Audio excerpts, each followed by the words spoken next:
in Judaism and the difference between the role of men and women. Така говорихме за ролята на жената в юдаизма и разликата между ролята на жената и мъжа. Women are exempt from all the positive commandments in the Bible. Жената, всичките позитивни закони са относно жената в Библията. Except for those after the birth of a child. Освен тези след раждането на детето. They are, however, responsible for the thou shalt nots. You shall not. Те са имали отговорност за това да не правят. Деца. No, you shall not. Всички позволителни закони включват и жените, а в забранителните единствената забрана към жената е да не. След като роди. След като роди, ясно. Само докато не са очисти. Да. Извинете, мерси, Светли. Women are not obligated to perform any time-based commandments. Any time-based commandments. Yeah. На жените не им е позволено да извършват всякакви заповеди, определени с времето. Except, of course, for those after childbirth. Освен тези заповеди, които се отнасят до раждането. Because the looking after children is more important than the commandments. Защото да гледаш, да се грижиш за децата си е по-важно, отколкото да спазваш правилата, заповедите.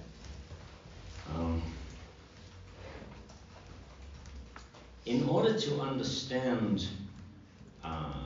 a woman's relationship to the synagogue, за да може да се разбере взаимоотношението на жената с синагогата, you have to understand the concept of rebellious nature in Hebrew. Трябва да разберете концепцията за бунтовното естество на евреите. So, for instance, let's say you have two people. Нека да кажем, че има двама човека. They're both Jews. И двамата души са юдеи. And neither of them eat pork. И нито един от тях не яде свинско. One, however, likes the taste of pork and one hates the taste of pork. Единият от тях обича вкуса на свинското, а другият мрази вкуса на свинското. Which one is more righteous? Кой е този, който е по-праведен? The one who loves. No. The one who loves the taste of the pork. Yes. По-праведен е този, който обича вкусът на свинското. Защото имаме двама евреи и двамата не ядат свинско. Единият обича вкуса на свинското, другият не обича вкуса на свинското. Кой е по-праведен? И двамата не трябва да ядат. Това, който прави жертва всъщност. I get it. Въпросът ми е, те откъде познават вкуса на свинското? How do you know the taste of the pork? Well, we will assume that at one time they weren't religious. Нека да предположим, че едно време не са били религиозни. Добре, така става. You see, if your obedience to the commandments aligns with your own personal desires, виждате ли, ако сте покорни на заповедта, покорявайки и отричайки се от собствените си желания, then there is no merit in the obedience of that commandment. Тогава there's no мярка. Няма мярка. Няма линия за покорство на тази заповед. The merit comes in when you don't do something because of obedience. Не мисля, че мярката идва, когато правиш нещо поради покорство. I don't know about this word in Arabic. Merit. M-E-R-I-T. I will just try to Yeah. Ако си по-бърз, Да, там съм. Добре. Мерит заслуга. Заслугата. Ако е както го чувам. M-E-R. M-A-R-K. With K? Oh, I'm sorry. M-E-R-I-T. Okay. My mind's already on the next subject.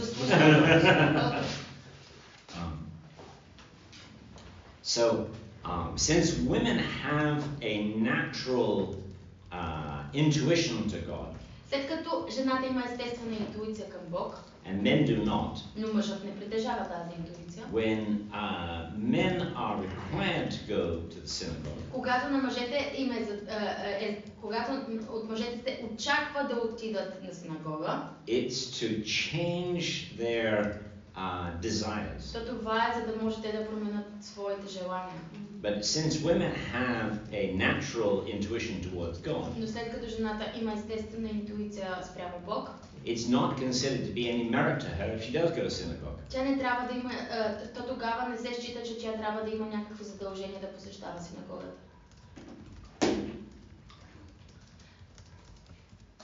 So basically the man is going to the synagogue to develop such an intuition. The man is visiting the synagogue in order to develop such an intuition that the woman already have, no? It's in order to suppress the bad desires. Точно за това, да. Защото жената, като има тази интуиция... Интуиция, тя сама се подчинява на закона и се държи далеч от това да изпълнява желанията си. Мъжът няма тази интуиция, затова той трябва да отива на синагогата, за да се учи как да умъртвява желанията си, да ги потиска в себе си, лошите желания.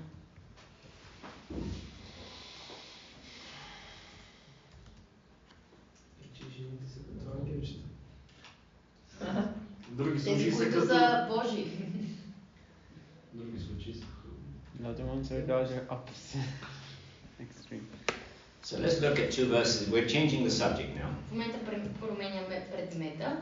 Let's look in two verses in the Bible. Нека да разгледаме два стиха в Библията. So in your Bible it's 2 Kings 6:23. В вашата Библия е 2 Царе 6:23.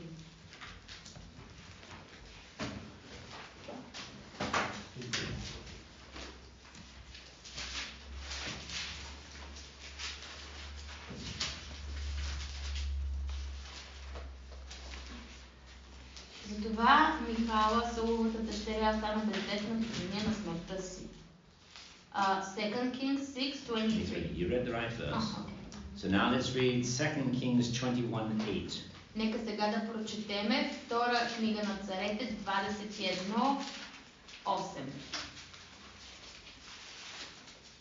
Там пише: но царят взе Армони и Мемфибостей, двамата сина на Ресфа, дъщеря на Ая, която тя беше родила на Саул, и петимата сина на Михала, Сауловата дъщеря, която тя беше родила на Адриил, син на Мелотянина Верзелай. Единият беше бездетна. Това е друга Михала. Сауловата Същата, тя нали Сауловата, преди the беше... daughter of Saul. Дали е променил мъжа си? Нали беше при това за Саул, там на Давид. Да, преди това беше женена. Беше отнета от Давид и беше... Не. Обаче коя дъщеря? Is it the same woman that Saul took from David and he gave it to his friend or something? Yes? It's the same Michal in each Да, verse. ама остава бездетна заради желанието на мъжа си. Не, защото онзи вече не е мъж. In the first verse she is without child because the second one is not her man. No, it says the first verse, she had no children to the day of her death.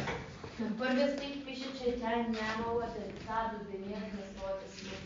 So it's clear she never had any children. Така че ясно, че никога не имала деца. Тя нали намрази Давид, когато видя, че там... Ма не, зареши това. Каква е логиката? Тя да нямала деца, тук да кажеш има деца. Да реши намразването и всичко останало. Защото тези деца са преди да дойде при Давид. Тя нямала деца, изобщо, докато умряла. Тя нямала деца след като отишла при Давид, а не преди това. Преди да дойде при Давид, е имала тези 5 деца. След като е дошъл... Давай да видим дали. So Bobby is saying that those children are from the previous marriage before she was with David. But then that would say that in 2 Samuel 6:21 is incorrect because it says she never had any children. Това означава, че второ Царе 6:12 е неправилно, защото се казва, че тя никога не имала деца. Тя станала бездетна. Не, че нямала деца от Давид, а е бездетна.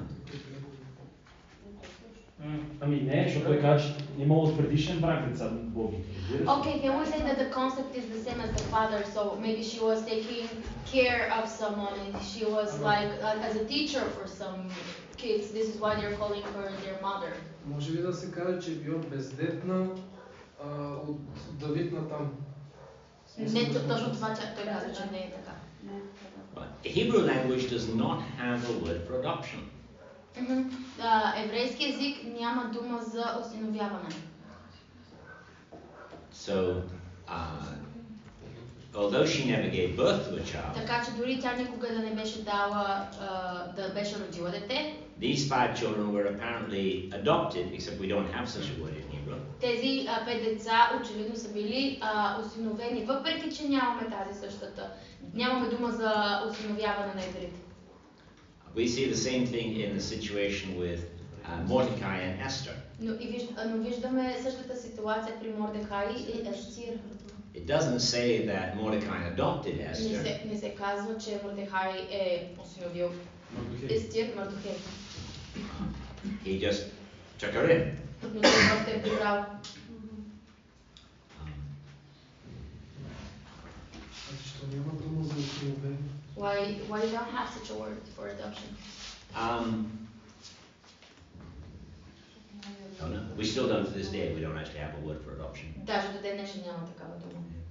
Although we clearly have the practice, Ние го практикуваме, we just never developed a word for it. но просто никога не сме развили термин, който да обяснява. Термина, който е посочен в Новия Завет, че сме осиновени.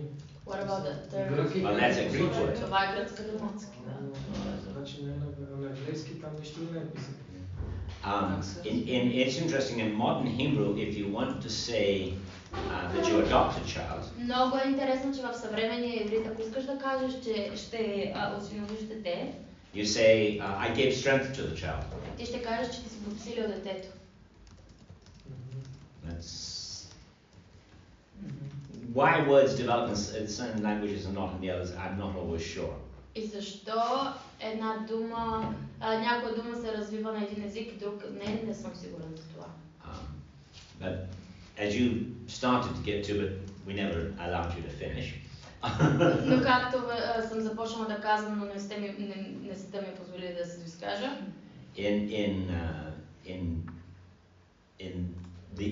The use of the word father and mother in Hebrew Употребата на думата майка и баща на иврит has more to do with training than with biology. повече има връзка с това да обучиш някой, отколкото да се възпиташ някой, отколкото с биологията, естеството. Да го годиш. If a man trains a child, somebody else's child, Ако един мъж обучи нечие друго дете, he is considered to be the father of that child. той се счита да бъде бащата на детето. Тоест това казва Исус Христос, ваш баща е дявол. Yes, exactly. Защото прави Точно това, така. което... Точно така. Yeah. Of course, that it does produce certain problems in Jewish adoption. Разбира се, това довежда до някои проблеми, що се отнася до юдейското осиновяване. Because if you don't know the child's parents, Защото ако не познаваш родителите на детето, you don't actually know whether that child is Jewish or not. ти не знаеш дали детето е юдейско дете или не. And so that child, even though a Jewish family would adopt a child, И дори юдейското семейство да осинови детето, the child is not considered to be Jewish детето не се счита като юдей. unless at the age of 12 or 13 they make the decision to become a Jew. Освен ако те не вземат собствено решение на възраст около 12-13 годишна да станат юдеи. And then they have to go through a full conversion process. Това означава и това, ако те решат да станат юдеи, трябва да минат през целия обращенчески процес, за да станат юдеи. Обрязване. Да. If a family adopts a Jewish child, Ако едно семейство осинови юдейско дете, the biological parents are still responsible to make sure that that child is taught. биологичните родители все още имат отговорност да проследят и да са сигурни, че това дете е обучено.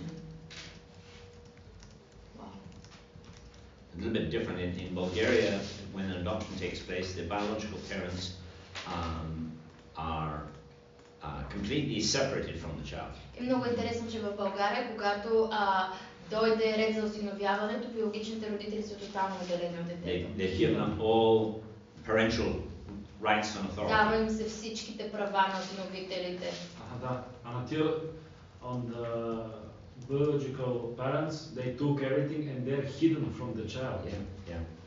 But Judaism does the opposite in that if you give birth to a child, you never actually lose your obligation to that child. You may lose your rights to the child, but you don't lose your obligations to the child. Юдеите са точно обратното. Веднъж ти дадеш ли живот на дете, ти никога не губиш своята отговорност за детето. Може да дадеш своите права на друг човек да се грижи за твоето дете, но отговорността за детето е твоя. As a result, in Jewish adoption, И като резултат на това в юдейското осиновяване, an adopted child could marry their brother or sister in their adopted family. осиновеното дете може да се ожени за братът или сестрата, който има в семейството, в което се намира. Which I don't believe is permitted in Bulgarian law. Но не е позволено това да се случва в България. But since the child is biologically not related, there's no problem in Judaism. Но в юдеизма, след като детето по биологичен път не е свързано с останалите членове на семейството, не е проблем да се оженят. Adoption in the Greek and Roman world had a different purpose than it did in Judaism. Осиновяването в римския и гръцкия свят имат по-различна цел, отколкото в юдеизма.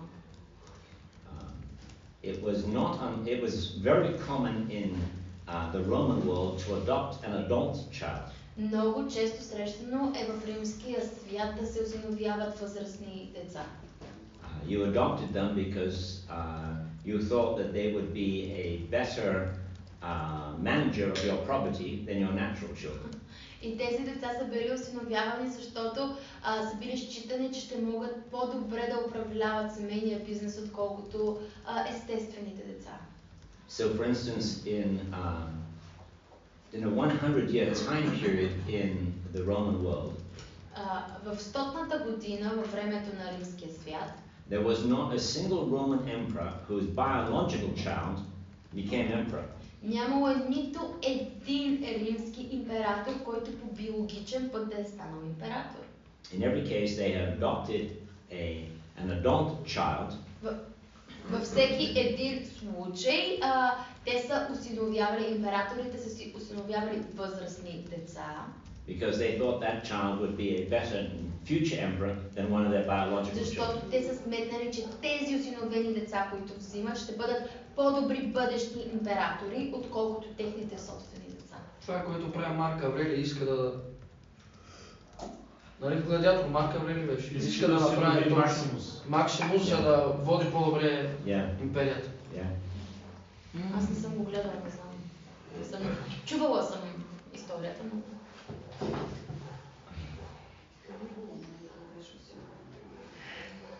Сбъркали с него.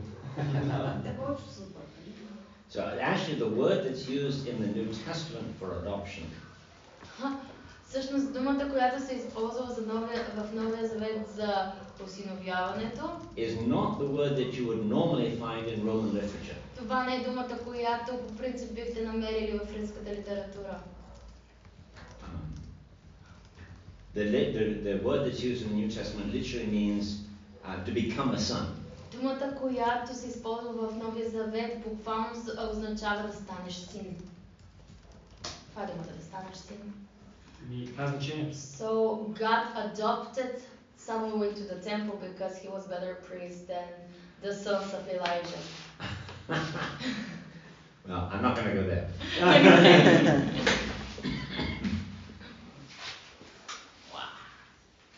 And actually, at the time of Paul, Всъщност във времето на Павел, there was a Roman law that required people to have children. Имало е римски закон, който задължава хората да имат деца.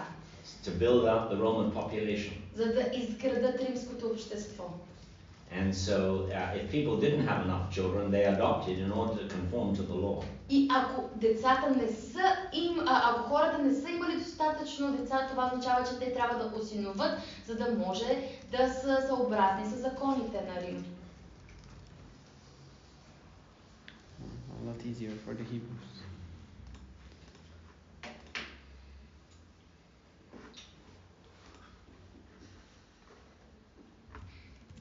I think we'll skip most of the adoption laws in the Old Testament and in the other ancient cultures. Мисля, че ще пропуснем повечето закони за осиновяването в Стария Завет, както и за другите страни, древни страни. But let's just say that in most of the ancient cultures they practiced adoption. Но нека да кажем, че в повечето древни страни те са практикували този принцип на осиновяването. And in most cases it had to do with inheritance rights. И в повечето случаи това е било по отношение за унаследяването, правата за унаследяване.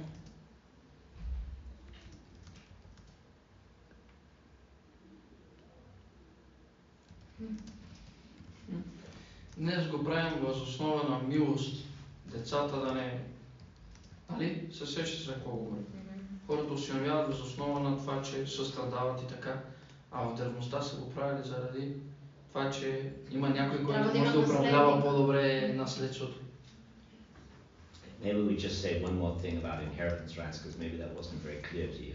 Може би ще кажем още нещо относно наследникът, унаследяването на права, защото може би не беше прекалено ясно за вас. Remember that in most ancient societies, women could not inherit. Помнете, че в повечето древни общества жените не са имали право на наследство. So if you did not have a son, you would adopt a son so that somebody could inherit your property. Така че ако нямате син, по естествен начин, това означава, че трябва да си осиновите син, за да може някой да стане наследник на вашето притежание. Because that's not a problem for the Jews. Разбира се, това не е проблем за юдеите. Because you remember that there was a man who had 5 daughters. Защото помните, че в Библията има история за човек, който е имал 5 дъщери. And they came to Moses and said, what do we do? И тези 5 дъщери са отишли при Моисей и са казали, ми сега какво ще правим? And so they were given the rights to inheritance. И на тях им бе отдадено правото да унаследят. And their husbands had to come and join her family. И техните съпрузи е трябвало да се присъединят към тяхното семейство. And they actually gave up inheritance rights to their father's property. И всъщност те са дали своите наследнически права на мъжете си. На мъжете си. No? Yeah, to their father's property. They gave up the inheritance rights to their father's property. The men who married the women. Значи мъжете, които са се женили за тези жени, са се отказвали от правото си на наследство. Да, защото те се присъединявали към наследството на другия род. So now they were considered to be part of the family of the wife. Така че те сега са вече считани, тези мъже са започнали да бъдат считани като част от семейството на жените си. So they were called by their wife's family's name. Така че те имат като фамилно име името на жените си. Иначе обратно. Нормално така. Това индикира, че този род иначе ще да изчезне, защото има само жени. So the need to adopt a male heir was not so important to the Jews as it was to the other nations. Така че идеята за осиновяване на мъжко дете не е било толкова съществено важно за юдеите, колкото за всички други древни страни. Alright, that's enough about family. We'll go on to talk about slavery. Така, говорихме достатъчно за семейството, сега ще говорим за робите. The first problem we have in talking about slavery. Първият проблем, който възниква, говорейки за робите, is that your vision of what it means to be a slave е, че нашата представа относно това какво означава да си роб is influenced by how slavery was practiced among the Europeans. Е под влиянието на представата, която имаме относно робството, което е било наложено в Европа. And there is no single definition for slavery in the ancient world. И няма нито една дефиниция за робството в древните времена. But it was quite different than what was practiced in Europe in the 18th and 19th centuries. Но е доста по-различно от това, което се е било въвело като практика в Европа в рамките на 18-19 век. So now, when we talk about slavery among the Jews, Когато говорим за робите между юдеите, there were basically two types of slaves. общо взето са имали два вида роби And then there were a couple of subtypes also. и някои подтипове.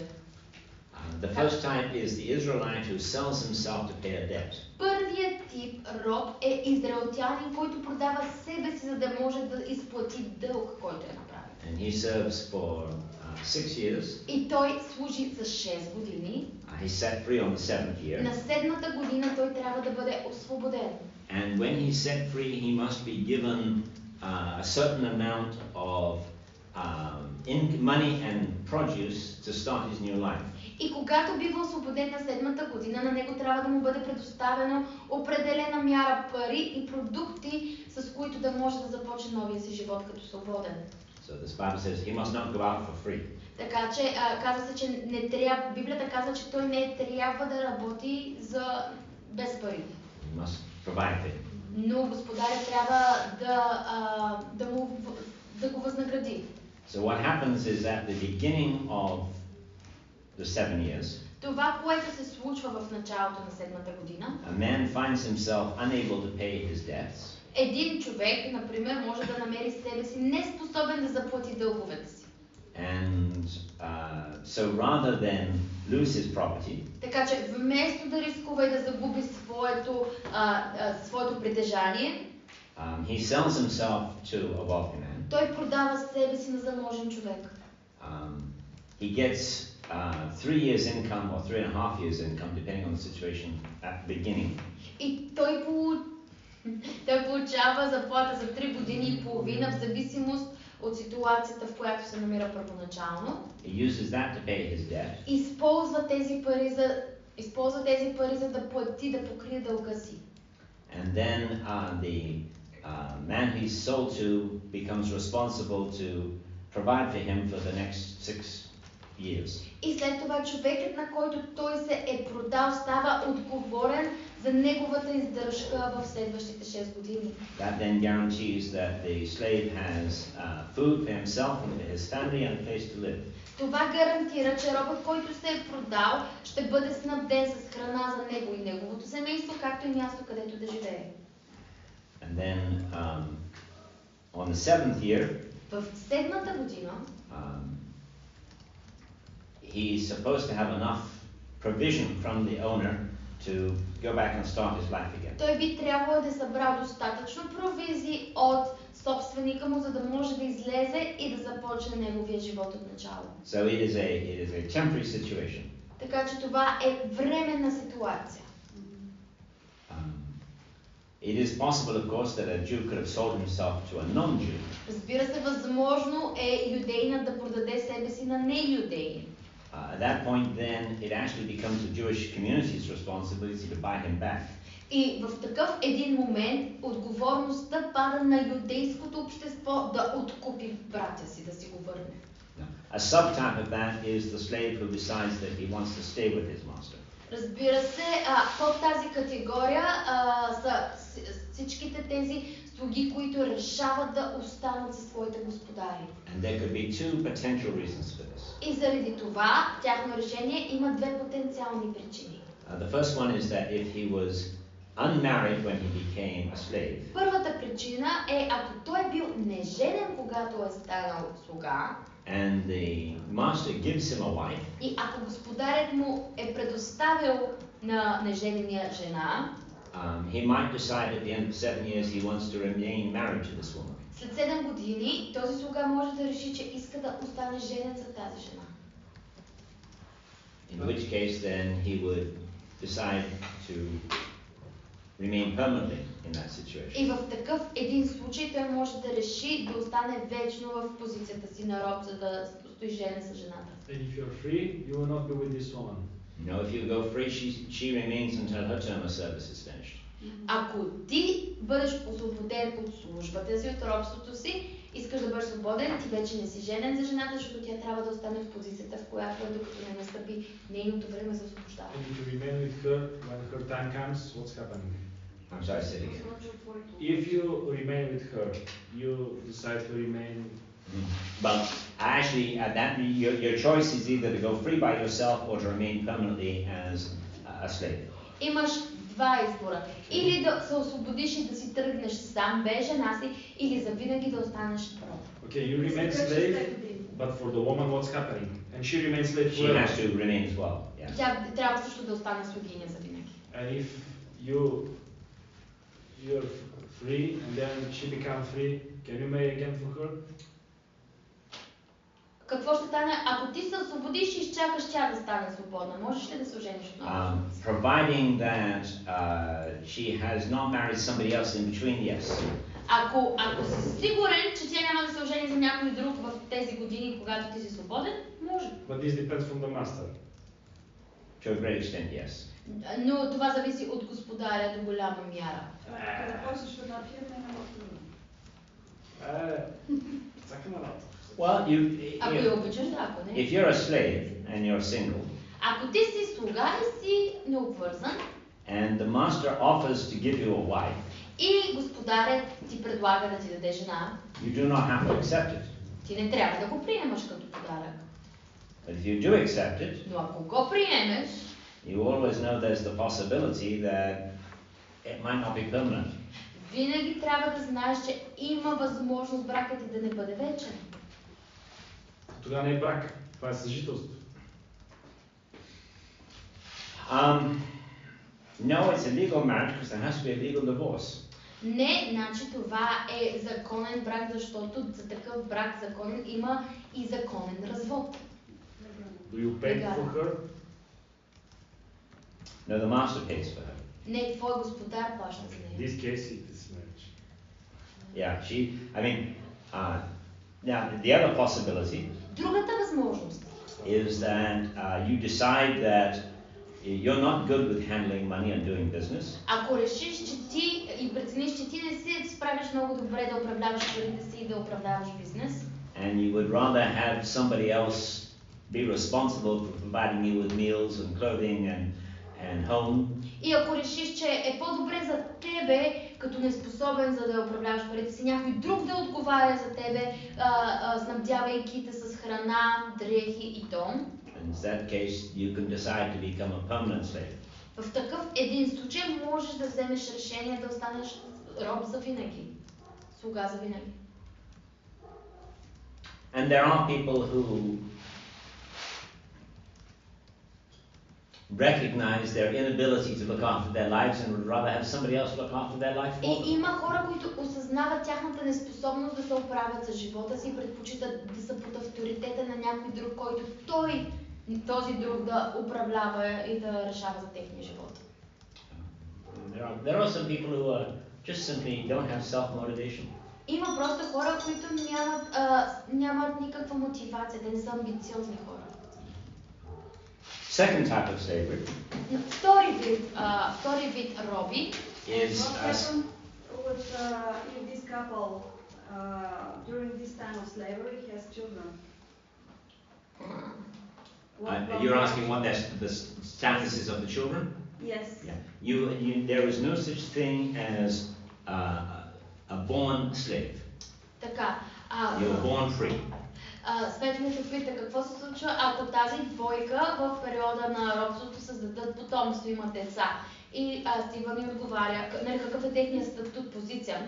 Стивън отговаря, няма статут, който някой да се роди роб, те се раждат свободни. Now, that's we're talking about the first classification. В момента ние говорим за първата класификация за роби. The second classification is somebody taken in war. Другата класификация за роби влизат тези роби, които са взети от война. Поробени са поради война. Now, in most situations,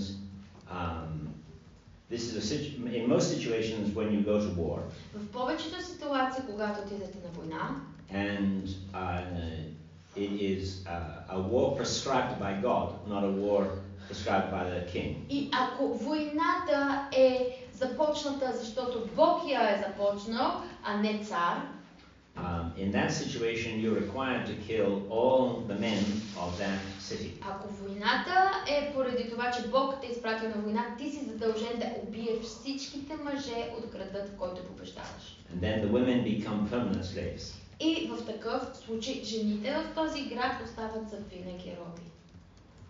And the children would be permanent slaves. Както и техните деца остават за винаги роби. But that does not include the children who were born after the slavery started. Но това не включва децата, които се раждат след като робството е започнало. Although in most cases there were no children in that situation. В повечето случаи те не са имали деца след подобен тип ситуация. That, however, is probably the status of Hagar. Това е най-вероятно статутът и на Агар.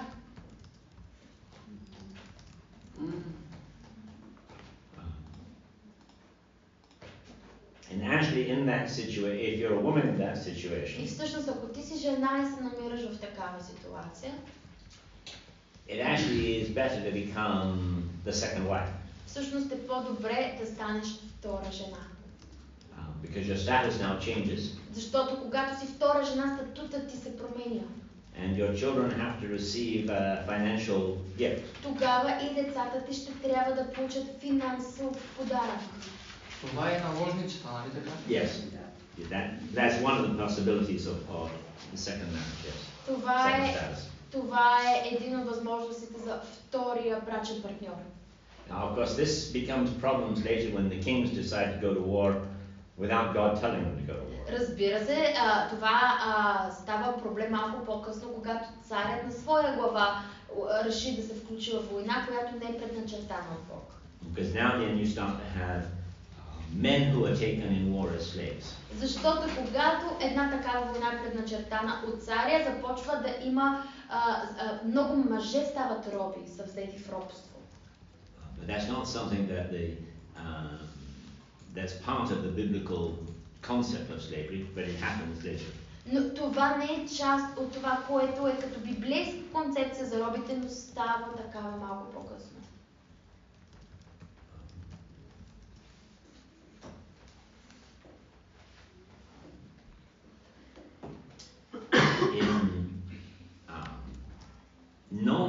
In the other nations of the Middle East, В другите държави, в другите нации в Малайзия, в Близкия изток,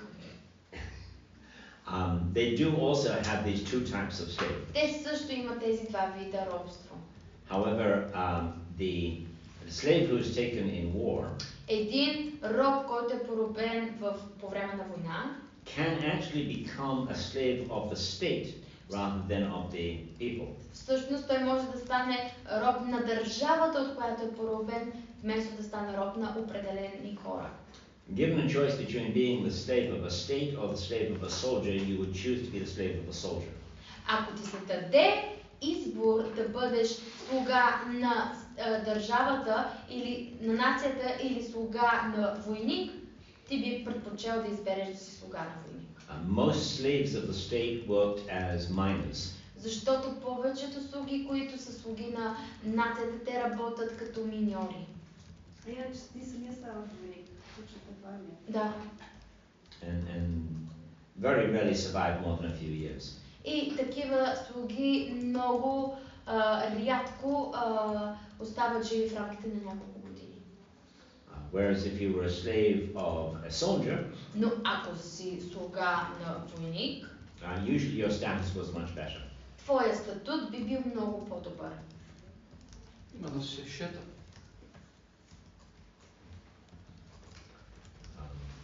There was no legal protection for slaves outside of Israel. Нямало, There was no legal protection for them. нямало е легална защита за слугите, когато са извън Израел. Israel, right? Outside of Israel, yeah. Извън Израел. So we often read stories in history about slaves being tortured, raped, killed. Така че често в историята чуваме истории за слуги, които са били измъчвани, изнасилвани, убивани.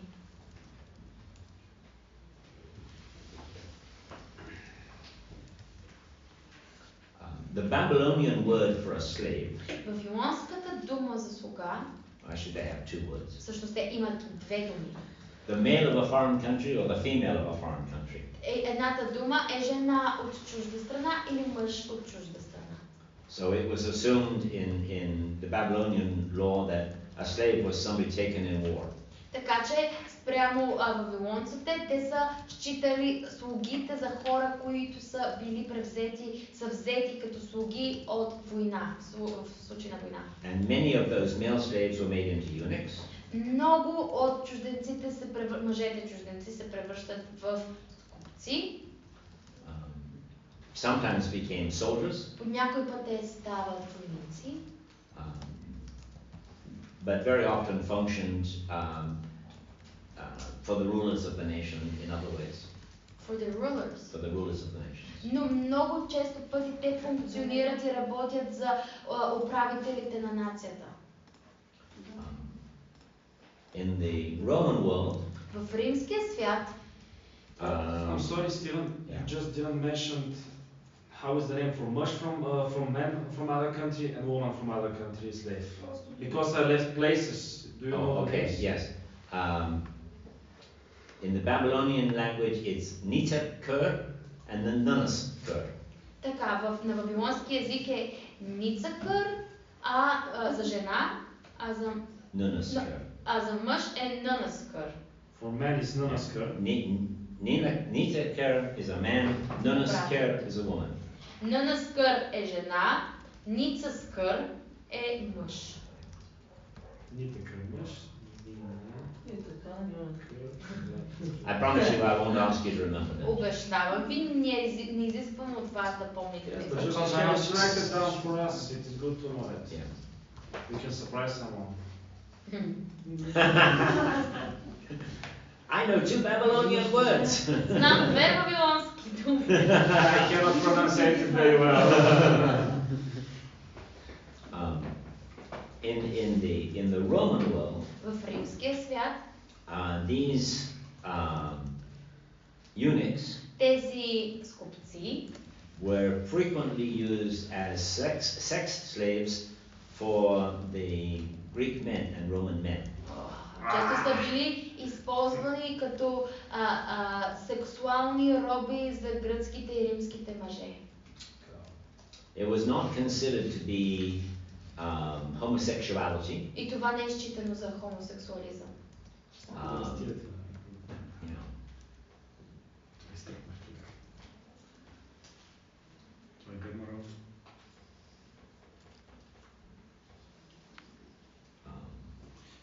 Идеята на това има една статия, която върви за Свети Валентин, че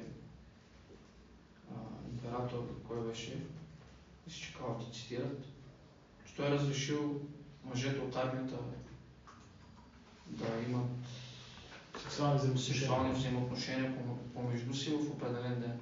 И това е Валентин, Свети Валентин. Не, Свети Валентин казва, че бил правил бракове между мъже в армията. Защото е било забавено и то е нарушава това. Свети Валентин ли? They read some articles about he saying the Imperator Claudius that he was allowing the soldiers to sleep with each other one day, a particular day of the year, and Valerian Studilander saying that Saint Valentine is the one who accepts the soldiers to have sexual intercourse. To have sex, to be married. To be married. He makes ceremonies to marry them. Actually, it was very common in the Roman world. Всъщност е било много често срещано в римския свят. For aristocratic men. За аристократичните мъже. To marry male slaves. Да се женат за мъжки роби. And the male slave would be dressed up as a woman during the marriage ceremony. И по време на брачната церемония мъжете слуги трябвало да бъдат облечени като жена. Ето откъде идва, какво беше така, като се облича мъже като жена? Травестит. Nero got in a lot of trouble. He got in a lot of trouble. Нерон е попадал в много проблеми. Because one of the times that he married many times. Защото веднъж, когато се омъжил, той се омъжил много пъти, оженил. He dressed up as the woman and the slave dressed up as the man. той се е бил облякал като жената и слугата се е бил облякал като мъжа. С шотландска количка си. Не, да бъдеш да пале. Част Англия. Трябва да се обличат като споли. Не споли, директно с рокла. С каквото е да ни се облича. Не, с влаш. Да, но това го прави малко мъж. Не, така с шотландците, защото с полички са геове. Не, но те сега е културата. Това си на културата. Това Да значи, че са обратно. божественост. За робство. Курсовата ми работа при Вениамин е готова. Is that your uncle shouting? Yeah. He's not my uncle, he's my grandfather. I'm Veronica, not my uncle. No, he's your... It is uncle Great uncle. to Tony. He's uncle to my father. Yeah, so he's your Great. great uncle. But in Bulgaria we're saying дядо. Right, I know. Или може пак да кажеш Чичо, между другото. For real, I never knew that, sorry. Да, може да го кажеш както примерно тя на лелята на майка и всичките и тя и аз и казваме леля, защото просто е като вид This is уважение. how I'm told, he's my grandfather. Yeah. That's it, since I'm really small, yeah. Yeah. In English, I think now. Yes, your grandfather's brother is your great uncle.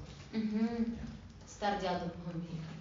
Значи на стар английски, когато чичото на баща ти е стар чичо. Да. Прачичо. Прачичо. Прачичо. Анка, така ли? Прачичо. Grandfather, No, great uncle. Your grand uncle would be your your great grandfather's brother. Great is for grandfather's brother. Grand is for great grandfather. Значи Грей, велик, Велик, за баща ти. Сега на тебе ти е Гранд, защото ти е на баба ти, Да. брат ти. Oh, Because remember, we yeah. have grandfather, and then we have great grandfather for the next generation, Yeah. and then great great grandfather. Като нашето брат, Too complicated. It is. като нашето It is брат too. брат. Да, ама при тях велик дядо е, ако се има предвид Бащиня ти. към баща ти, ако е свързан. Ако е към майка ти, е гренд. Да. Нещо много. Яка си тя. Да. At least we don't have all these extra names that you have that none of you can ever remember about uncles and aunts and Да. in-laws and Поне те нямат тези екстра имена, които ние имаме и които никой не може да запомни като Стрина, Свако, Чинка. But by this way we understand this what you say, Yeah. great grand. Ah. It's a cultural it's context. different, yeah. So now in the Old Testament, of course, you're constantly reminded that you were slaves in Egypt. Така, в Стария Завет непрестанно се напомня, че юдеите са били роби в Египет. And so it's required then that you treat your slaves properly. И от това, заради това се изисква и те да третират своите слуги по правилния начин. A lot of people don't like the Apostle Paul in the New Testament because he does not condemn slavery. Така, много хора не харесват апостол Павел в Новия Завет, защото той не осъжда робството. This is a cultural difference between us and them. Това е едно културно различие между нас и тях. And also because we view slavery under the lens of 18th and 19th European slavery. И защото ние, нашия възглед за робството се базира на робството, което е било в Европа през 18-19 век. Така ние разбираме робството. In actual fact, in terms of biblical understanding, Но за да имаме библейско разбиране, if you take a loan from a bank, you are a slave. например, библейското разбиране е, че примерно ако вземеш заем от кредит от банката, ти си слуга, ти си роб. Съвременното разбиране. Не библейското разбиране. В рамките светлината на библейското разбиране кредитната ти зависимост от банката Е робство.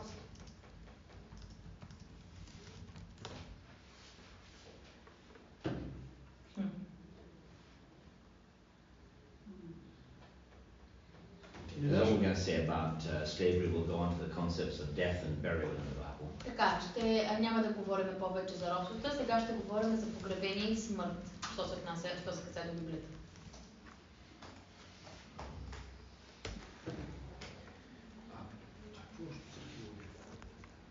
Важно е за да разберем Кости са на по начина, по който се погребан. Не говоря за голям смърт, трудно за робството. Това е част Ми ще от разберем. древния свят. Поруча кажем, Да. как е противично. Това го мислях в началото, като почна да говори за това. In the Old Testament, death was considered to be a part of God's plan for our lives. В Стария Завет смъртта се е считала като част от Божия план за нашия живот. Because it leads to the point of then being resurrected. Защото това довежда до мястото, на което ще се извърши и нашето възкресение. And that the resurrected life is better than the current life. И възкресителният живот е по-добър от този настоящ сега. So that when you mourn at the death of somebody, you're not mourning them, you're mourning your loss. Така че когато страдате поради смъртта на някой, вие не страдате заради тях, а страдате заради това, че вие сте ги изгубили. Така би трябвало да е. Да. И ти шканчка, влакна. I told you I have a lot of doctors in my family. Казах ви, че имам доста доктори в моето семейство. And it's interesting what doctors have to say about Christians and death. Е много интересно това, което докторите могат да кажат за християните и смъртта. They said there is no group of people who do their best not to die than the Christians. И те казват, няма нито една друга група от хора, които се борят толкова много да не умрат, освен християните. Християните са групата от хора, които най-много се борят с това да не умрат. My friend told me the same, she's a nurse. She told me the same, that the Christians are the ones that are terrified from the death. Yeah.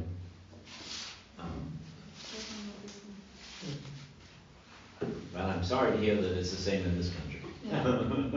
Една моя приятелка е медицинска сестра, каза, че същото, че най-оплашените хора от смъртта са те, които вярват в Бога. Което е много тъжно. They know. They didn't do good. Well, actually, in the United States, it's true that the Pentecostals, the Charismatics, and the Baptists are the worst about this. Всъщност в американските щати е истина, че петдесятните, харизматиците и баптистите са най-лоши в това отношение. And the atheists are the ones who least fear death in the United States. И атеистите са тези, които най-малко се страхуват от смъртта в американските щати. Shouldn't be that way, but that's the Не way би it is. трябвало да е по този начин, но това е начинът, по който е. In ancient Israel, burial was usually done in a cave. В древния Израел погребенията са се били извършвали в пещери. If you were wealthy, you actually had a cave manufactured for you by cutting into a rock. Ако евреите са били заможни, те са имали своя гробница, в която са Специално изсечена в скалите за Да. тях камера за погребение. Не е явно естествено. The advantage of cutting a cave into a rock is that you could then create an elaborate facade to the cave. What facade? Facade, an elaborate facade. И така. Okay, just to put it in my brain. Предимството в това да изсечеш своя собствена гробница в скала, да изсечеш пещера в скала, е, че тогава можеш да поставиш и фасада за тази гробница. Да, вароса на гробница, Да. както казва. Това е друго, варосваното е не в пещери, Да, то чакай се. друго. Да украсиш. Да. Не, варосването е било нещата. индикира като гробница, да не се Да не се докосва, докосва. да стане. Да, Да. точно така. Basically, Old Testament burial required a cave with more than one chamber. Така, новозаветните погребения изискват пещерите да бъдат, гробниците да бъдат пещери с повече от една камера. Старозаветните. Да. So even if you bought a regular cave, you would then dig out another chamber in the cave. Така че дори да сте си купили нормална пещера, трябва да издълбаеш още една камера, да направиш още една камера в самата пещера. So in the first chamber, when somebody dies, И когато някой умре и отиде в първата камера, the body is laid out on a stone slab in the first chamber. Тялото е поставено върху камениста повърхност в първата камера. And then, usually about a year later, И обикновено след една година, the bones were then moved into an ossuary. In what? An ossuary? Светилище. A box. Кутия. Добре. Така, след една година костите трябва да бъдат преместени в съндък или кутия. Абе, как се наричаха тия Урни. Да, само че урната е с кости, не да са изпепелени. And then that box was put in the second chamber. И тази кутия се поставила във втората камера.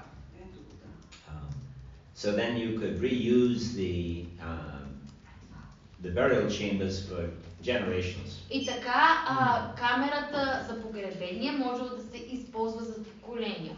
And obviously if the second room filled up, you could dig another room. И очевидно, ако първото място за кутиите с кости се изчерпа, може винаги да направиш второ място, да издълбаеш втора дупка. Of course, poor families found it difficult to buy these caves. Разбира се, повечето семейства са се затруднявали да закупат такива пещери. And so they did tend to just bury their dead in the ground. Затова те по-скоро са погребали най-често мъртвите си в земята. But it was forbidden to bury them in a coffin. Но е било забранено да ги поставят, да ги заравят в ковчег. Jewish burial requires that the flesh be allowed to disintegrate. Така, еврейската култура задължава плътта да бъде в пръста. Да бъде в пръста, за да може да се разложи свободно. So preservation of the body is forbidden. Така че запазването на тялото, предпазването от разлагане на тялото е забранено. Кое да бъде? Да се предпазването от разлагане. But this is after the law because we know that Joseph or Jacob, I don't remember who was preserved. Yeah, that was so that he could be taken back and buried in the land of Israel. Телата в Стария завет, които са казани, че са били запазени, е било с цел да може телата да се отведат обратно в бащините им гробове и да бъдат погребани там. Пръст. Да. Не изключват злато. Of course, today in most countries you're not allowed to bury in caves. Разбира, you're not allowed. Most countries don't allow you to bury in a cave today. No. Пещери, да, окей. Повечето страни не позволяват хората да бъдат погребани в пещери днес. So Jews have sort of adapted their process. Така че юдеите се адаптират към този процес. You bury them in a coffin, but you drill holes in the bottom of the coffin. Те погребват своите мъртъвци в ковчег, но правят дупка под самия ковчег. That allows then the worms to get in there and eat the body. И това правят дупки на ковчега, това позволява червите да влязат в самия ковчег и да започнат да обработват тялото, да ядат тялото. And then this solves the problem of the preservation of the body. И разбира се, това оправя проблема с разлагането на тялото. И после изчерните убим риба и ядем рибата. Не е същия черен. Откъде знаеш? Може да е същия вид, ама не е също от... From dirt it came to dirt it goes. Може да е нов. Защото те май също имат период, в който умират червите, нали така? Нищо не се загубва. И да го изядеш в глава работа, после той да тебе. Ти не е. Лъжда ли? Лъжда ти. Така е, какво не беше? Дори и рибата. При нас не слагат капак. Нали, при вас не ги слагат, не горе в такова ги уиват. При турците, не при вас. Значи при турците е желателно, когато ги караха едно време и орчета ги погребваше, само го увиват в бял и го пускат, той се развива. Не, с чаршафа го пускат. Аз съм виждал гол, да, не е гол. Гол. Пускаха го с чаршаф. Той се разлага бързо. Обаче това нещата се модернизираха и в момента процедират точно на тая идея пещера. Само че какво правят? Изкопават дупката според размер, купуват тухли. Това е гробница се нарича. Оформят според размера, който им е даден. Купуват или платна, които са метални, или от тези за строителството, модерното деца, платната, сеща се огромните, или купуват платно и го използват за капак на гробницата, фактически. Обаче, когато поставят ковчега в гробницата, капака не го слагат върху мъртвеца, а той остава над платната, които са поставени на самата конструкция. Сещате, което означава, че пръста под капака си действа, но капака не е поставен, не е капсулован фактически. Сега да е различно. Много рекламации. То така. Интересно. Пясък. Let's just look at two verses in the New Testament. Нека да погледнем два стиха в Новия Завет. If you read Acts 7:15 and 16. Деяния 7, 15 и 16.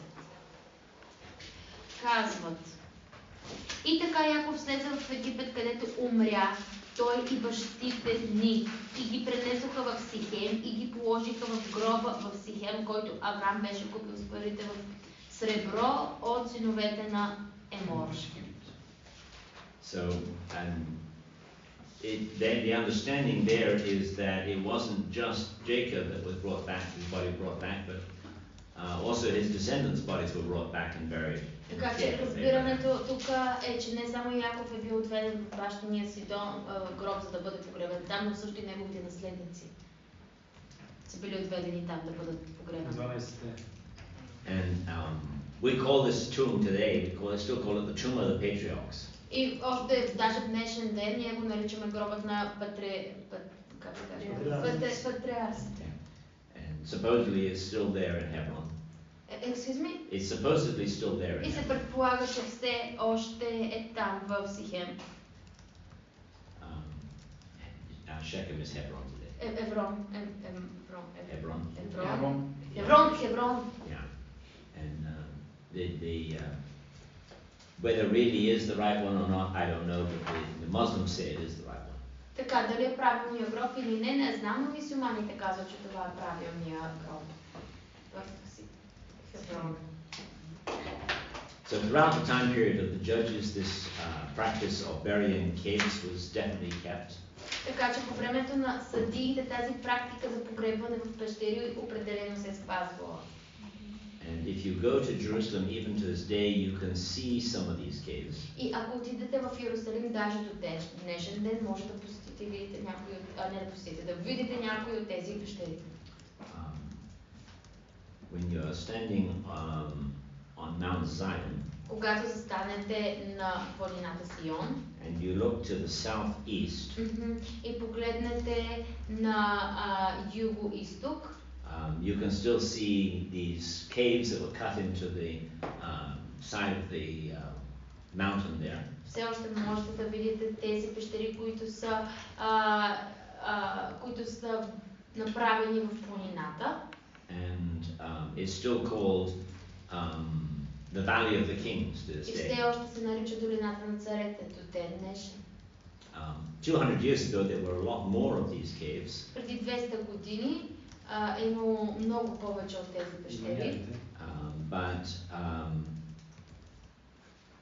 sometime in the 18th century, Но по някое време през 18 век, it became common for the impoverished Muslims in that city. Какво означава impoverished?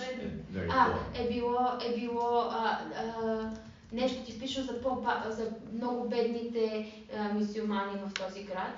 To empty these caves and start using them as houses. Да изпразват тези гробници и да започват да обитават в тях като в къщи. And many of those places are still houses to this day. И много тези места все още до ден днешен са къщи. Живеят гробници.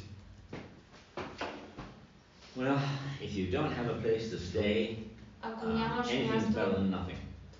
Ако нямаш място, където да спиш, всичко ти е добре дошло, едва ли не.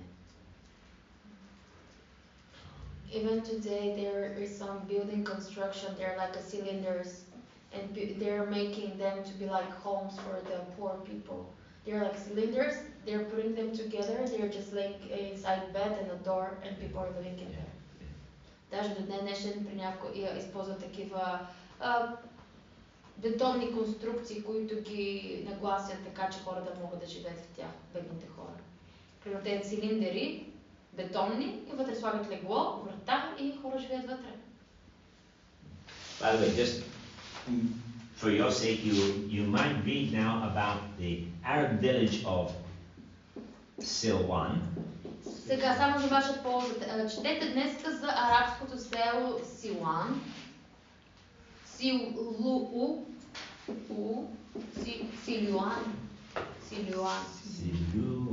It's supposed to be then Siluan. Without you. Without you. Without the Yeah. This way. Yeah. Okay. Siluan. This is the Arab way of writing Zion.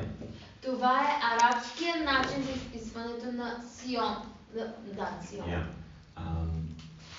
This letter in Hebrew usually becomes this letter in Arabic. На еврей ето тази буква става О, става като W на арабски. So if you go to ZS. yeah, they don't. Well, in both Hebrew and Arabic, it's neither a Z nor an S. It's actually S, but и на еврит, и на арабски С и З, не са С и З, са Ц. But since we don't have that in English, these names get translated in English as S and Z, even though neither of them are. Но на английски се превеждат така думите с S или с С или З, въпреки че изобщо не това е думата, а е Ц. But invariably, then, when it comes into Bulgarian, you don't say Sion, you say Zion. Силон.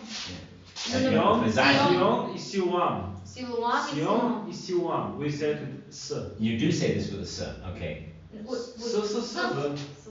with S. Oh, you say it with a S still? Yeah, like, so in other words, so you've taken this pronunciation, the English pronunciation, rather than the Hebrew pronunciation. Yeah, ние произнасяме името с английското произношение вместо с еврейското. No, we don't say Zion, we say Sion and Siluan. Да, но ако го произнасяме на еврит, трябва да казваме Цион. In Hebrew we say Sion and Siluan. Ама иначе са ционисти. Като ги разумаваме. But when we name them, we're saying Zionists. So we are using, when we're naming them, the Hebrew pronoun. But anyhow, when you see this name, this Arab village, it is Zion. Но когато видите ето това име употребявано от арабите, те имат предвид Сион. So if you go to Israel today, you'll see the village of Silwan.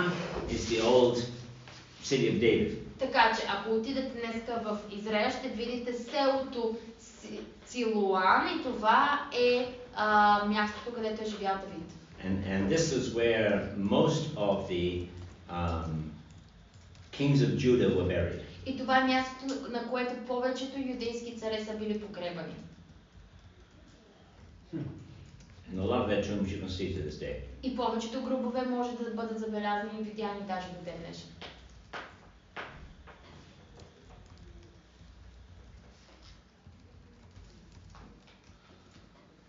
This is different, of course, than how burial was practiced in many of the other nations in ancient times. Това е по-различно, този начин на погребение е много по-различен от практиките, които са се развивали в другите страни в древно време. One of the interesting differences И едно от интересните различия can be seen in the inscription on the front of an ancient Jewish cave. може да се забележи на описанието на предните юдейски гробници.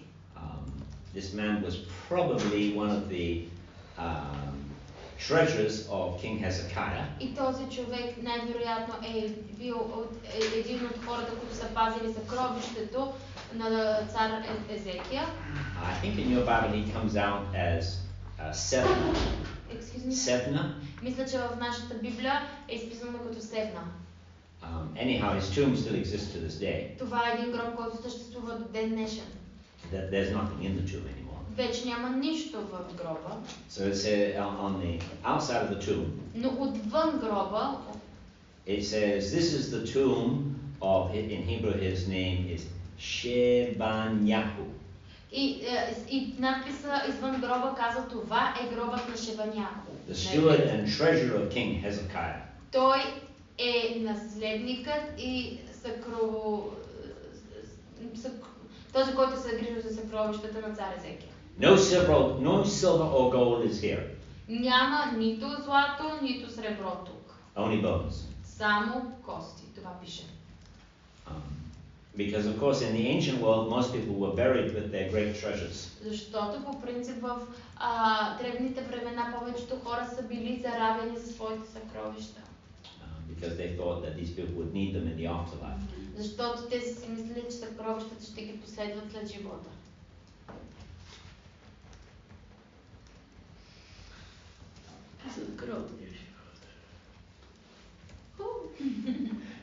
You're getting tired of all of this. Yeah, but it's really interesting.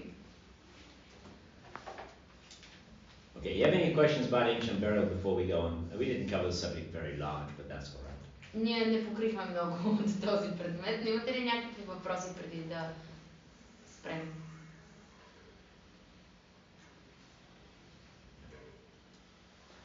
Okay, we're going to talk very, very quickly about high places in the Bible. Yes.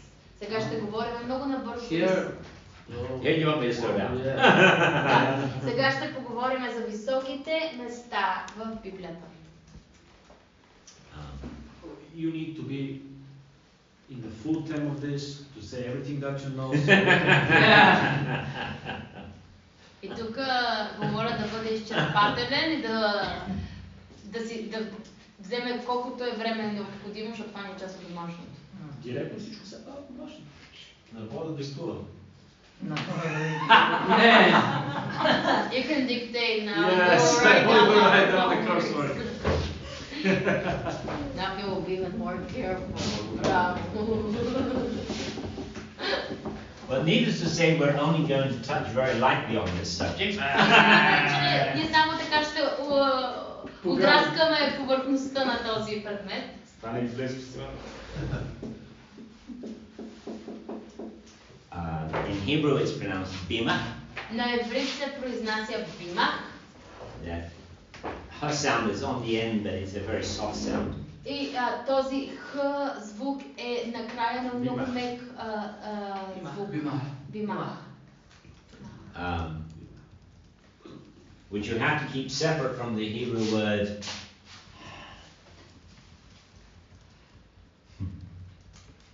you have to keep separate from the Hebrew word dama. Трябва да я държите разделно, да не я смесвате с еврейската дума бима. Which means for what reason? Което означава по каква причина. Do you know the old English word whereby? Are you familiar with that word? Yes, откъде? Yeah, all right, okay. So that was the Hebrew word. Това е еврейската дума бима, откъде? И трябва да правим разграничение между бима и бимах. Да, то виж, едното е по А, другото е.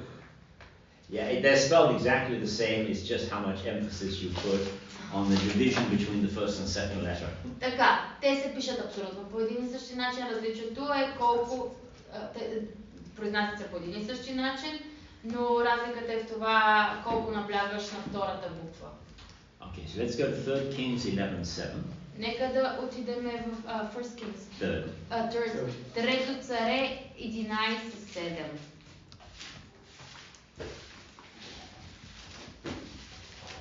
get there and make sure it's the right verse. Yes. В това време Соломон издигна високо място на Хамос, мерзостта на Моаб, и на Молок, мерзостта на амонците, на хълма, който е срещу Йерусалим. So there your Bible says he built a high place? Да, в нашите Библии пише, че е отишъл на високото място. So that's the Hebrew word bima. Това е еврейската дума бима. Извиняй, четвърто царе. Трето царе, 11:7.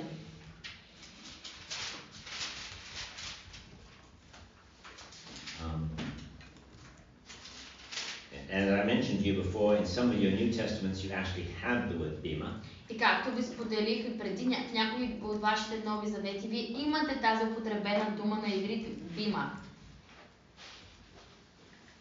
Идеята е ние да се намерим, нали стига? Why you read it with E when it is written? It is pronunciation. Да покажеш. Някой от тях разруши. Do you have some sort of translating device there for that? It is written bama. Just a second. Page 1116. Strong's H1116. Bama. Бама. He's pronouncing it bama. Yes, that's what I ask. Yeah. Okay.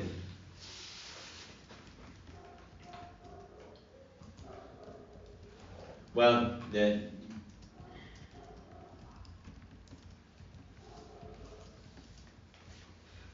how do I tell you the difference? It doesn't matter. No. Let's just say, as a general rule, never trust Strong's pronunciation or anything. Така, нека да кажем като главно правило, никога да не се доверявате на Strong, на как се казва? Blue Letter Bible. Не, Blue Letter Bible. На Strong... Обясненията на Strong. Да, обясненията на Strong на иврит към английски. Yeah, or Greek. His Greek pronunciation is just as bad as his Hebrew pronunciation. Защото той много зле произнася гръцките думи, както и еврейски. Yeah, it's by the way, even his numbering system is very bad. Между другото, даже неговата числова система е много зле. At one point he skips 99 numbers. В един момент той пропуска 99 числа.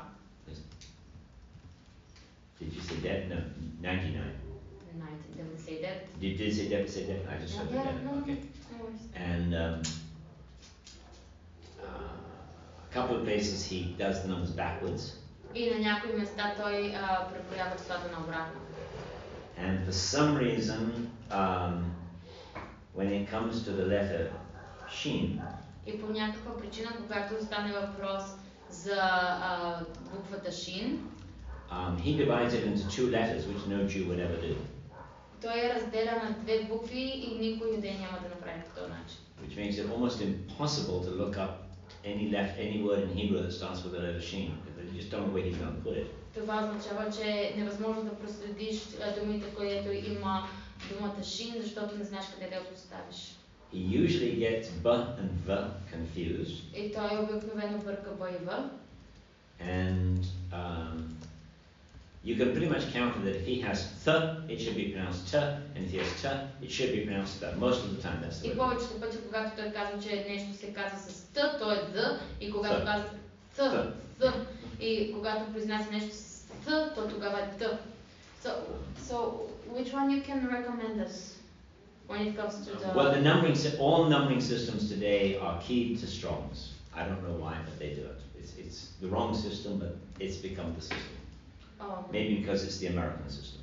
Yeah, but can we go to search for some rabbi or Jewish teacher who is explaining us this number system or the meaning the of number the system? There's no way around the number system. However, I do remember that there is a website that I've been to where they have a much better pronunciation system. Let me just see if I can find. Само да не целя на иврит, защото не може да се оправи тогава. Защото аз бях такива сайтове, ама всичко на иврит и ползвах някакъв транслейтър Google и става манча с грозди. Няма как. Пък като не знаеш и буквите, аз не мога да ги прочита, камо да ги произнеса. А и да разбера какво означава. А поне така като имат транскрипция долу на латиница. I'm using living world in 3D. Living world I'm using from. They're having video and explanation. If you go to BibleHub.com. Ако видите в BibleHub.com.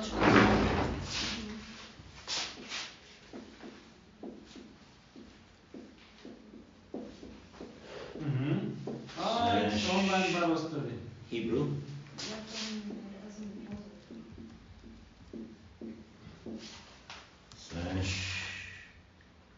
Well, then depending what word you want. И в зависимост коя дума искате да проверите. Just as an example, we'll go to the Hebrew word alech. Като например, нека да видим да проверим еврейската дума алех. Which would be for them, or to HTN, yeah. Awesome. But they use Strong's. Yes, this is Strong's numbers, but if you look there, they will give you the original spelling. Те ще ви дадат там оригиналното спелуване. And then they will give you the Strong's pronunciation. Ще ви дадат произношението елех. And then they will give you the proper pronunciation. И те ще ви дадат и правилното произношение. Да. And it means this. Okay, so that's the Strong's pronunciation. This is the correct pronunciation. They give you both. Дават ви и двете произношения. Like this? Yeah. Strong says ele, and they say ele, with the el on the front. So that pronunciation is usually pretty good that they have there. Така че това произношение елех, където го има долу, е много добро. And then, phonetic spelling that is written. And then on the right hand side, they will usually give you.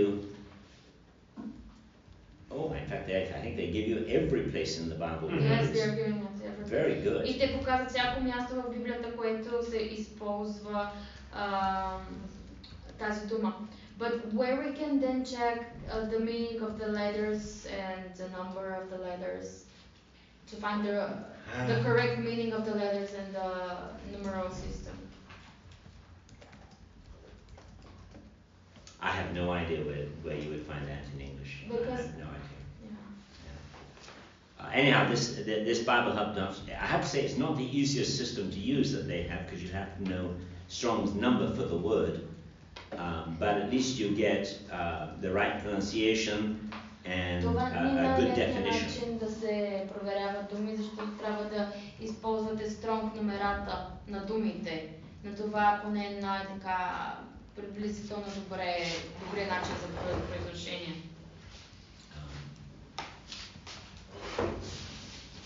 It's really sad that we cannot trust the information that we are receiving from the websites. But the good side to the internet is anybody can post anything. Добрата страна на интернет е, че всеки може да си поства каквото си иска. The bad thing is you never know what to trust. И лошата страна е, че никога не знаеш на какво ти да се довериш. I would much prefer that than some government agency deciding what you're going to do. Но аз предпочитам това вместо правителството да решават какво да правиш.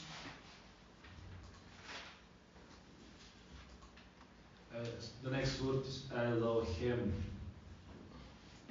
Because here in the website that I'm using, they're taking one word. For example, I wanted to check this word, Kazakh. And then I'm having video. They're explaining the word and when it's used, and then they're explaining the symbol. This is the letter ket, zin, and they're explaining the symbol and the meaning of the symbols, and then the number they have. Go back to the beginning a second. It's right at the beginning. In the beginning.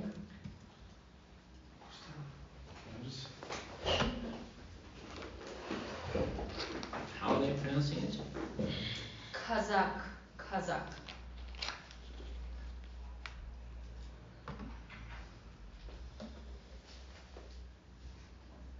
този сайт, да влиза или не?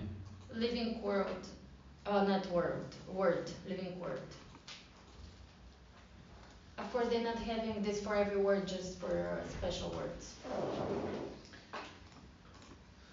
And they're saying that Chet is the picture of the fence, Zane is the picture of the harvest tool, Hoof is the picture of the back of the head, and from there they're drawing the conclusion that what we can learn from this, that the last will be cut off or separate into the sanctuary.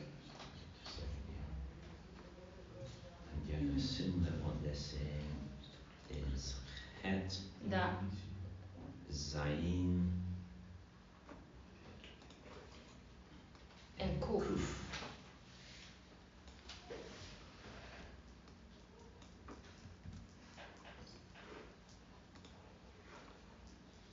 And they're saying it means what? It means to strengthen. No, they're saying that the meaning of the symbols, it means the least will be cut off or separate into the sanctuary. I have no idea what they're saying. I'm sorry. I am not following it at all. I don't understand. And Het. It's just like You have to get used to the fact that it's not ch, it's Het. Not. I'm assuming that this must be the word they're using because we don't have a ch sound. Yeah, like Het. Okay, but like they're saying that the meaning of the word means to strengthen, to encourage someone. It's like the word that is used when Jonathan is going to David, and it says that he straightened up David. But then they're separating the word itself into the symbols, and they're explaining what the symbols are telling us about the meaning of the word. Okay. I'm really not following what they're doing, but that's all right. All right, let's go back to Bima. Нека да се върнем до Бима.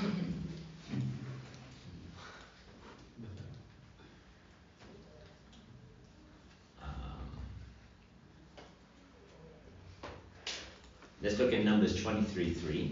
Нека да погледнем числа 3:3.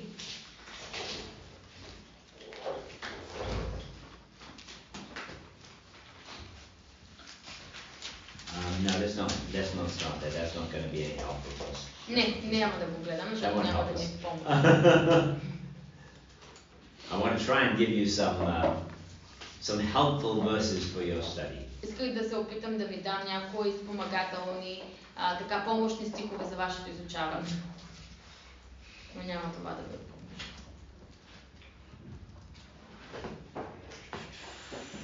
Let's see, where should we start?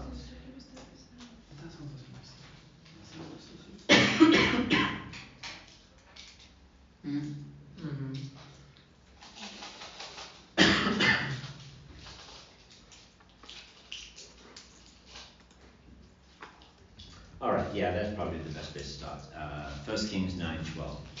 Първо царе 9:12.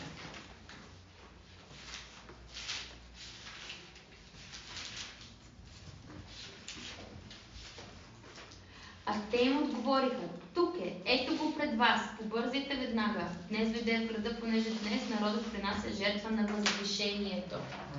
So now, you remember the story. This is when Saul is chosen to be king. Вие помните тази история. Това е когато Саул е избран да бъде цар. And Saul goes to the place where they're making this sacrifice. И Саул отива на мястото, където те принасят своите жертви. Go on to read verse 14 and 15. Сега ще прочетем 14 и 15. The same word is used, Bama. И така те се изкачиха към града. Като влизаха в града, срещнаха Самуил, който излизаше насреща им, за да се изкачи на възвишението. А Господ беше открил на Самуил един ден преди да дойде Саул, като му беше казал. So now go back to verse 9. Go down to 19. Сега, нека да се върнем да отидем на 19 стих. А Самуил отговори на Саул: аз съм ясновидецът, изкачи се с мен на възвишението, за да ядете днес с мен, а утре ще ти изпратя и ще ти явя всичко, което имаш на сърцето ти. So now you see in each of those places, this is a place for sacrifice. Така на всяко едно, виждате, че всяко едно от тези места, че това е място за жертва. But it's used in a positive sense. Но се използва в позитивен смисъл. It's not a pagan place of worship. Това не е езическо място на поклонение. It's a place that even Samuel is going to make an Но offering. това е място, на което даже Самуил се изкачва, за да направи своята жертва. Кои са вторите стихове, които дадат? 14 и 19. Пак в същата Да, да, да.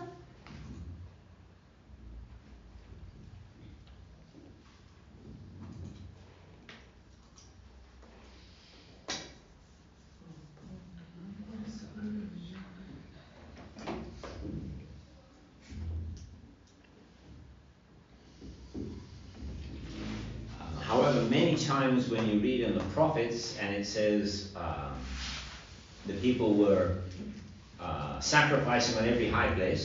Много пъти, когато четете в пророците и се казва, че хората са жертвали на всяко високо място, It's the same Hebrew word. Това е същата еврейска дума. But there it's being used in a negative way. Но там се използва в негативен случай. Добре, как може да направим разликата ние според еврейската дума? How they can make a distinction. Well, that's of course what your homework assignment. И това е вашата домашна работа, трябва да That's направите. what your homework assignment is going to tell you. Това е нещо, което ще разберете, правейки домашната си работа. Еми като си прочетеш всичките места, ще разбереш каква е разликата. Знаеш колко пъти е употребено на високи места в Библията? Еми, enjoy reading. 850 пъти. This word is used in the Bible 850 times. According to this translation. According to which translation? King James I'm looking right now. Just a second here. I can do a King James search.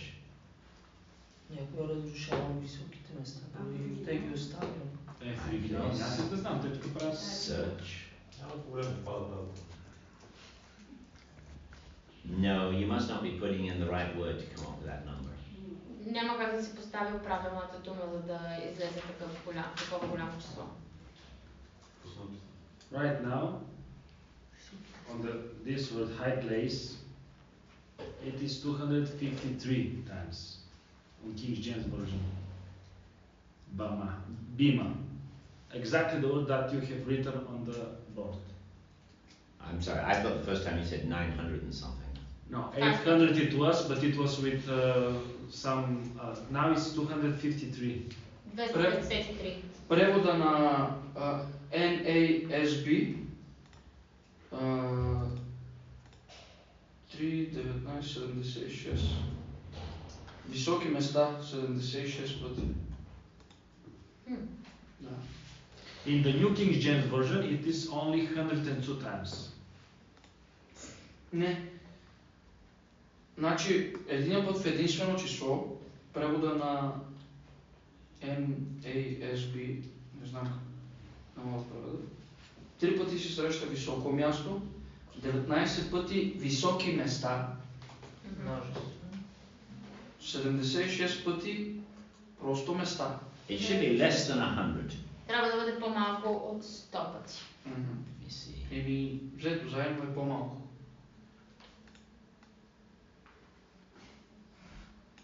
Okay, let's see. In 92 verses, it is. Тук говорим колко пъти се среща като споменаване или колко места като локация са упоменати. My quick look here says I found 100 places. Той набързо като е погледнал е открил 100 места. Okay, New King James version says 102 times. It said 92 verses. Okay, so that's probably right. I'll give you the Strong's number. It's 1116. Yes, hash, yeah. Okay. Според, не знам дали е строг, това е 1.1.6. Да, 1116. Точно това. Да. Бима. Да. Бима. При мен пише Бама. Да, ама това не така ми, че Стронг не го казва правилно. То е Бима. E. So if you go to this website and type in that number, Така че ако отидете в този уебсайт и напишете това число, I was going to let you figure that out for yourself, but since they're giving you that information, we'll give it to you now. щях да ви остава да си го разберете сами, но след като сега говорим за това, ще ви го дам сега. Той излиза и по този начин. Here it is Bama in this site that you said. BibleHub.com Hebrew, it is Bama. Bama, yeah. It depends on the conjugation of it, whether it's Bama, Bema, or Bima. Зависи от обществото. 102 times occurs. 102? Okay, I'm willing to say it could be 102. Също е. Yes. Go on in, Tony. We're just talking about the homework. Oh, they'll have homework.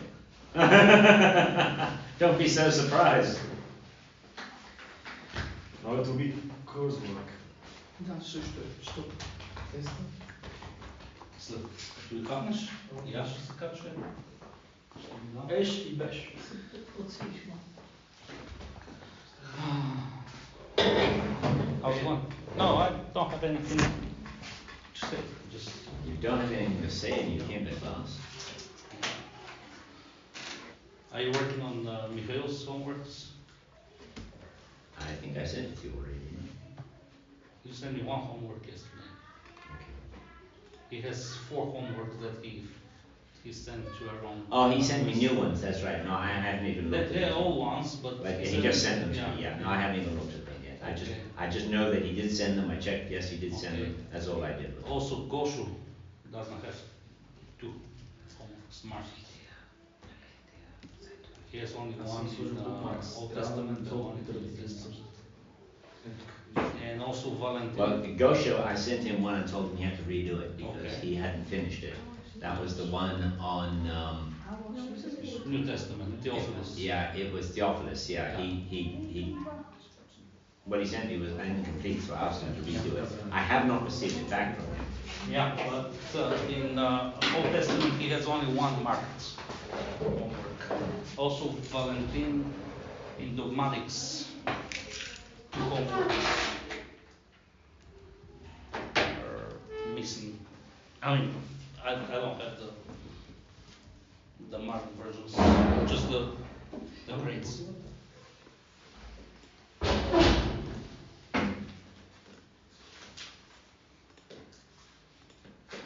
Гледаме в момента много интересно как Стронг не е правилно произношението и тия неща и интересни сайтове ни дава. Супер. А всички места трябва да намерим. Или? Готини кашки. For Valentine, you should have one on Genesis chapter 21 and one on. Трябва да имате едно в Битие 21 глава. Is that in dogmatics? I don't know what they're in. One I've is just gotten a second here if I can. I want to tell me what that says. One has something to do with Exodus. For some reason, the other one won't come up to tell me what it is.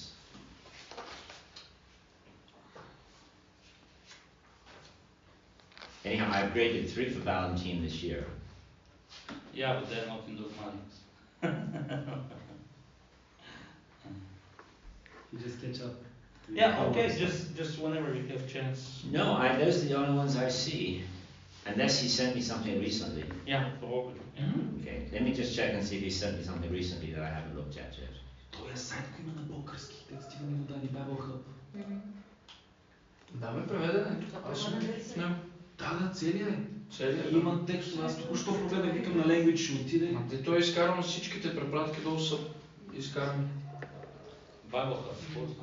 BibleHub.com и тук имаш, ето го, Strong, има всякакви на еврит.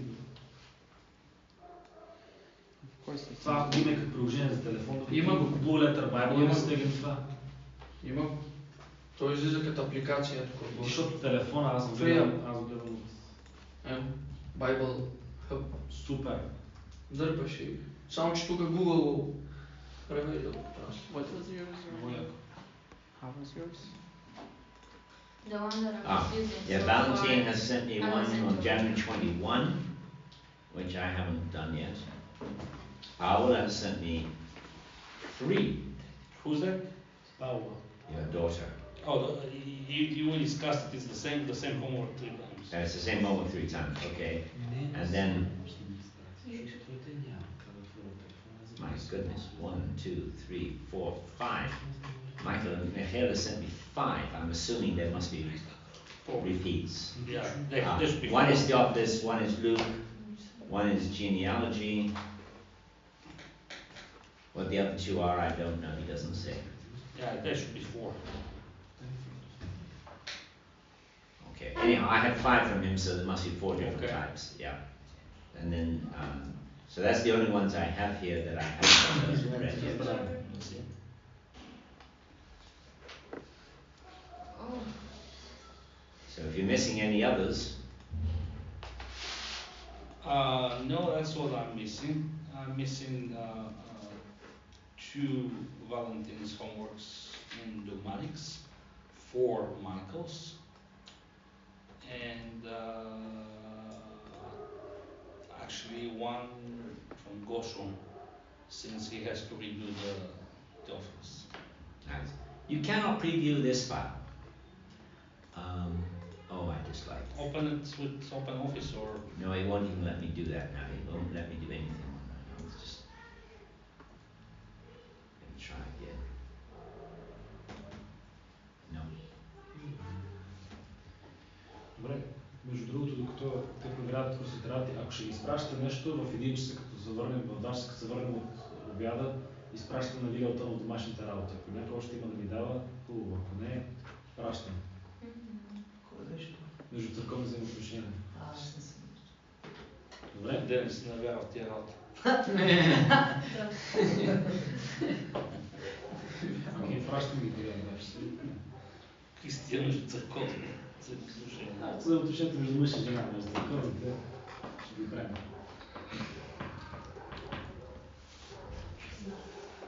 It's trying to open right now. Just give me. Okay. Are they ready for before the break, or you have other things to tell them? Well, we're 15 minutes early, but maybe it's just now we've stopped. Oh, we've stopped. Late. Nate, I'm sorry. Okay. Yeah. So let's go do that. Yeah. Yeah. The one for dogmatics, I have Deuteronomy 28 and dogma of sin. Again, he's done it just in 1, Yeah. 2 and 1. But yes, I do have it. So Okay. I will grade it when I do the rest of the ones. Yes, they will. Okay. I just wanted to make sure you have it. Yep. All right, go take your lunch and come back in 30 minutes, in an hour. Okay. Обяд.